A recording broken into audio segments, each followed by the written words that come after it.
BA पाठ प्रथम वर्ष हिंदी साहित्य प्रथम प्रश्न पत्र। प्रिय विद्यार्थियों, आज हम मलिक मोहम्मद जायसी कृत पद्मावत महाकाव्य के मानसरोवर खंड के प्रथम पद से रूबरू होने जा रहे हैं। पद है, एक दिवस पुण्यो तिथि आई, मान सरोदक चली नहाई, पद्मावती सब सखी बुलाई, जनु फुलवारी सबई चली आई। कोई चंपा कोई कुंद सहेली, कोई सुकेत बरना करना रसबेली, कोई सुगुलाल सुदर्शन राती, कोई सो बका बरी बकुचन भांति, कोई सो मौल श्री पुहुपावती, कोई जाही जूही सेवती, कोई सौन जरद कोई केसर, कोई सिंगार हार नागेसर, कोई कूजा सदबर्ग चमेली, कोई कदम सुरस रसवेली, चली सबई मालती संग, फूली कवल कुमोद, बेधि रहे गण गंधर्व, बास पदम दामोद।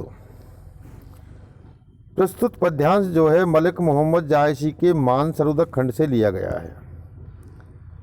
मानसरोवर खंड जायसी के पद्मावत महाकाव्य का महत्वपूर्ण खंड है।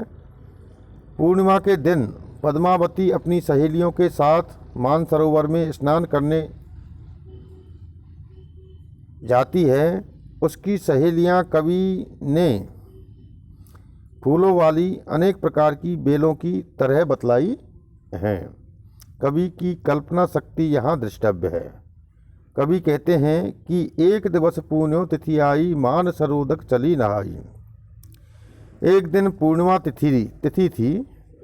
पद्मावती ने अपनी सभी सखियां बुलाई और तब वे सभी मिलकर के मान सरोवर में स्नान करने के लिए चल पड़ी। पद्मावती सब सखी बुलाई, जन फुलवारी सबई चली आई। और रंग बिरंगे वस्त्राभूषणों से युक्त उनकी जो सखियां थीं, ऐसी प्रतीत हो रही थी मानो कि फुलवाड़ी ही यहाँ पर चली आई हो।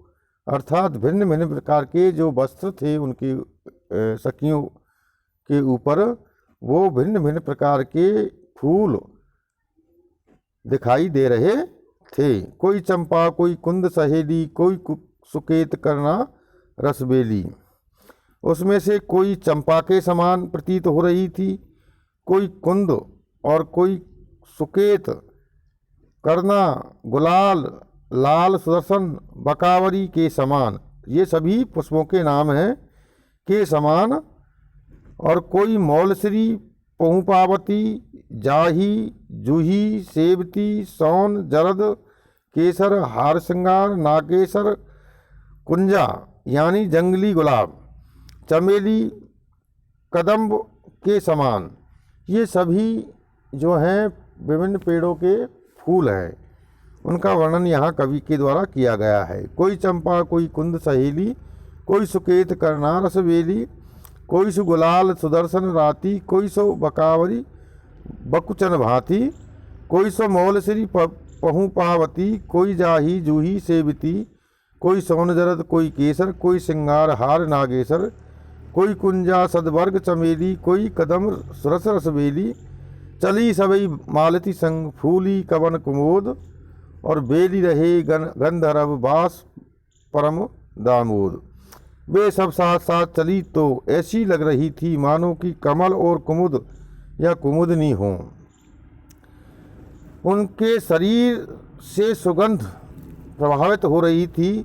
वे सभी महिलाएं आमोद यानी प्रसन्नता, आमोद प्रमोद में एक दूसरे के गले में बाहें डालती हुई हंसती खेलती कूदती स्नान करने के लिए जा रही हैं।